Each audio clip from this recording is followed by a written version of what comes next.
Hello viewers, welcome to my YouTube channel quick English in Bengali. তো আজকের এই ভিডিওতে আমি তোমাদের সাথে শেয়ার করবো তোমরা যারা 2023 ক্লাস 9-এ পড়ছো তাদের জন্য থার্ড সামেটিভ ইভ্যালুয়েশনের জন্য তোমাদের এসএফজেড সেগুলার থেকে কিছু ইম্পর্টেন্ট প্রশ্ন। তোমাদের মধ্যে এরকম অনেকেই আছো যারা টেক্সটের প্রশ্ন বা প্রোজের প্রশ্ন ঠিকভাবে উত্তর লিখে আসতে পারো না। তো আজকের এই ভিডিওতে আমি কিছু প্রশ্ন সিলেক্ট করেছি এবং এই প্রশ্নগুলোর উত্তর আজকে আমি তোমাদের এই ভিডিওতে দেবো। এখানে যে কটা প্রশ্ন রয়েছে প্রত্যেকটা প্রশ্ন আমি নিজে বানিয়েছি এবং প্রত্যেকটা প্রশ্নের উত্তরও কিন্তু লিখিয়ে দিয়েছি। তাই তোমরা কিন্তু ভিডিওটাকে শেষ পর্যন্ত দেখো। আর জিপটেক্স সেগুলার এখন অবধি যারা পড়োনি, এই ভিডিওর ডেসক্রিপশন বক্সে প্লেলিস্টের লিঙ্ক দেওয়া রয়েছে, অবশ্যই করে কিন্তু চেক করে নিও। ক্লাস 9 সিলেবাস বলে যে প্লেলিস্ট রয়েছে ওখানে কিন্তু ক্লাস 9-এর সমস্ত ভিডিও দেওয়া রয়েছে। তো প্রথম প্রশ্ন রয়েছে, why did Crusoe call himself miserable? কেন ক্রুজো নিজেকে অভাগা বলেছে বা দুর্দশাগ্রস্ত বলেছে? Crusoe called himself miserable because he was shipwreck during a violent storm on sea. কারণ সমুদ্রে এক প্রবল ঝড়ে জাহাজডুবি তার জাহাজডুবি হয়েছে, তার জন্য সে তাকে অভাগা বা দুর্দশাগ্রস্ত বলেছে। When did Crusoe reach the island? ক্রুজো কখন দ্বীপটিতে পৌঁছেছিল? Crusoe reach the island on September 30, 1659। 1659 সালে সেপ্টেম্বর মাসের 30 তারিখে ক্রুজো দ্বীপটিতে পৌঁছেছিল। What did Crusoe name the island? Crusoe এই দ্বীপটার কি নাম দিয়েছিল? Crusoe name the island as the island of despair, হতাশার দ্বীপ। তারপরে হোয়াট ডিড হি ফিয়ার? সে কি ভয় পেয়েছিল? He fear that he would be devoured by wild animals, যে বন্য প্রাণীরা তাকে খেয়ে ফেলবে। তারপরটা, what did Crusoe do out of fear of wild animals? বন্য প্রাণীর ভয়ে সে কি করেছিল? ক্রুজো কি করেছিল? Crusoe slept in a tree. Crusoe একটা গাছের উপর ঘুমিয়েছিল out of fear of wild animals, বন্য প্রাণীর ভয়ে। তারপরে বলেছে, what did Crusoe see his what did Crusoe where did Crusoe see his wreck ship? Crusoe তার ভগ্নাংশের জাহাজের ভগ্নাবশেষটা কোথায় দেখতে পাচ্ছিল? Crusoe saw his wreck ship at low water, নিচু জলে বা অল্প জলে। তারপরে বলেছে, what did Crusoe do after discovering the wreck of the ship? ওই জাহাজের ভগ্নাবশেষটা দেখার পর ক্রুজো কি করেছিল? After discovering the wreck of the ship Crusoe swam to it. Crusoe এটার কাছে সাঁতরে গিয়েছিল to rescue and secure for his survival some food and other provisions. সে কি করেছিল? ওই জাহাজটার কাছে গিয়েছিল তার জন্য কিছু তার বেঁচে থাকার জন্য কিছু খাবার এবং অন্যান্য প্রয়োজনীয় জিনিস সংগ্রহ করার জন্য। তারপরে what did he collect from the ship? সে জাহাজ থেকে কি সংগ্রহ করেছিল? এখানে কিন্তু টাকার কথাটা লিখবে না, কারণ টাকাটাও নেয়নি।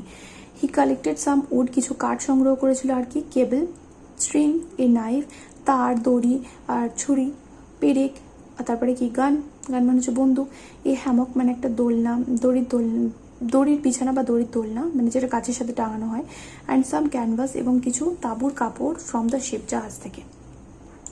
তারপর এটা দেখো, why did not Crusoe take the money? Crusoe কেন টাকাটা নেয়নি? Crusoe did not take the money because they were useless to him in that barrel island. ওই অনুর্বর দ্বীপটিতে বা ওই নির্জন দ্বীপটিতে তার টাকাটা তার কোনো কাজেরই ছিল না। অ্যাকর্ডিং টু ক্রুজো, ক্রুজোর মতে, how much away was he from the human world? সে মনুষ্য জগৎ থেকে কত দূরে ছিল? অ্যাকর্ডিং টু ক্রুজো, ক্রুজোর মতে, he was some 100 leagues away from the human world. সে মনুষ্য জগৎ থেকে কয়েকশো দূরে ছিল, কয়েকশো কিলোমিটার দূরে ছিল, 100 leagues মানে কয়েকশো লিগ দূরে ছিল। তারপর এটা বলেছে, what did Crusoe convince himself? Crusoe কিভাবে নিজেকে রাজি করালো? Crusoe convince himself by saying that, নিজেকে এটা বলে রাজি করালো বা নিজেকে এটা বলে সান্ত্বনা দিল, that he had to spend the rest of his life alone in that wild desolate island, যে ওই নির্জন দ্বীপটিতে তাকে কিন্তু সারা জীবন একাই কাটাতে হবে, ওখানেই কিন্তু তাকে একা কাটাতে হবে, এটা সে বলে নিজেকে সান্ত্বনা দিয়েছিল। তারপরে বলেছে, where did Crusoe pitch his tent? Crusoe কোথায় তার টেন্টটা অর্থাৎ তাঁবুটা পুঁতেছিল? Crusoe pitched his tent on the flat of the green just before the hollow. এই যে হলোটা ছিল, যে ফাঁকা স্থানটা ছিল তার ঠিক সামনে সবুজ জমিতে ক্রুজো তার টেন্ট অর্থাৎ তাঁবুটা কাটিয়েছিল। তারপরে প্রশ্ন, what did Crusoe use to go over the fence? ওই তাঁবুর বেড়াটাকে টপকানোর জন্য ক্রুজো কি ব্যবহার করতো? Crusoe used a short ladder to go over the fence, একটা ছোট মই ব্যবহার করতো। তারপরটা, what did Crusoe bring to his tent? Crusoe তার তাঁবুতে কি এনেছিল? Crusoe brought all of his stores, তার সমস্ত প্রয়োজনীয় জিনিসপত্র, অ্যান্ড প্রভিশনস, এবং যা আরও জিনিসপত্র রসদগুলো রয়েছে সেগুলো সে তার তাঁবুতে নিয়ে এসেছিল। তারপরে বলেছে how did Crusoe make a fence, Crusoe কীভাবে তাবু মানে একটা বেড়া বানিয়েছিল। Crusoe drove the stakes which he had made out of wood, Crusoe যে কাঠগুলোকে ছোটো ছোটো টুকরো করে কেটেছিল সেগুলোকে কী করেছিল, into ground in a semi circle around his tent, তার তাঁবুর চারদিকে অর্ধবৃত্তাকারে পুঁতে দিয়েছিল মাটিতে। He put the cables around the stakes, এই খুঁটিগুলোর চারিদিকে সে তার জড়িয়ে দিয়েছিল বা দড়ি জড়িয়ে দিয়েছিল, উইচ স্টুড 6 inches অ্যাপার্ট, যেটা কিনা 6 ইঞ্চি একে অপরের থেকে দূরে দাঁড়িয়েছিল। Thus he made a fence, সেইভাবে কিন্তু সে একটা বেড়া বানিয়ে। তারপরে প্রশ্ন রয়েছে why did Crusoe think that he would lose the measure of time, কেন ক্রুজো ভেবেছিল যে সে সময়ের হিসাব হারিয়ে ফেলবে। When did he think so, কখন সে এটা ভেবেছিল। Crusoe thought that he would lose the measure of time, Crusoe ভেবেছিল যে সে সময়ের হিসাব হারিয়ে ফেলবে। Because he had neither watch, কারণ তার কাছে না ঘড়ি ছিল না ক্যালেন্ডার ছিল। তারপরটা when he had been on the island for 10 or 12 days, যখন সে 10-12 দিন ওই দ্বীপটাতে কাটিয়েছিল, দেন হি থট সো, তখন সে এরকমটা ভেবেছিল। তারপরটা what did he do to prevent this situation, এই পরিস্থিতিটাকে সামাল দেওয়ার জন্য সে কী করেছিল। টু প্রিভেন্ট দিস সিচুয়েশন, এই পরিস্থিতিটাকে সামাল দেওয়ার জন্য he cut with his knife, সে তার ছুরি দিয়ে কী করেছিল, upon a large post, he cut with his knife upon large post the date of his landing, সে একটা খুঁটির উপরে পোস্টের উপরে কী করেছিল, তার অবতরণের দিনটা ওখানে লিখে রেখেছিল। তারপরটা when did Crusoe see some fair weather, Crusoe কখন একটু ভালো আবহাওয়া দেখতে পেয়েছিল। Crusoe saw some fair weather around 7th November after a long spell of rain, দীর্ঘদিন ধরে বৃষ্টি হওয়ার পর 7ই নভেম্বর একটু ভালো আবহাওয়া দেখতে পেয়েছিল। তারপরটা what did Crusoe make to keep his provisions dry, Crusoe কি তৈরি করেছিল তার রসদগুলোকে শুকনো রাখার জন্য। Crusoe made small wooden boxes, ছোট কাঠের বাক্স তৈরি করেছিল to keep his provisions dry. তারপরে what did Crusoe find in the small bag of corns, ওই ছোট্ট ভুট্টার ব্যাগটাতে ক্রুজো কি খুঁজে পেয়েছিল। What did he do then, তারপর সে কী করেছিল। তাহলে Crusoe found husk and dust in the small bag of corns, কেবলমাত্র ধুলো এবং ভুসি খুঁজে পেয়েছিল ওই ব্যাগটার মধ্যে, ভুট্টার ব্যাগটার মধ্যে। Then he emptied the contents outside the wall, সে কী করেছিল, দেওয়ালের বাইরে তার ব্যাগের মধ্যে যা যা ছিল সেগুলো সব খালি করেছিল।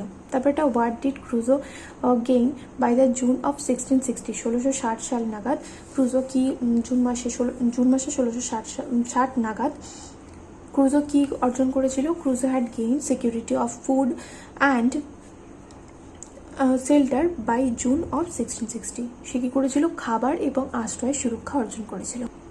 তারপর এটা বলেছে how did Crusoe cultivated barley on that island, Crusoe কীভাবে ওই দ্বীপটিতে বার্লির চাষ করেছিল। Crusoe emptied the husk and dust of the bag outside the wall before the great rains, প্রবল বৃষ্টির আগে ক্রুজো ওই ব্যাগের মধ্যে যে ভুসি এবং ধুলোগুলো ছিল সেগুলো দেয়ালের বাইরে ফেলে দিয়েছিল। A month later he discovered green stalk shooting out of the ground, সে দেখেছিল 1 মাস পর যে কী এসছে, ওখান থেকে সবুজ ঘাস বেরিয়ে আসছে।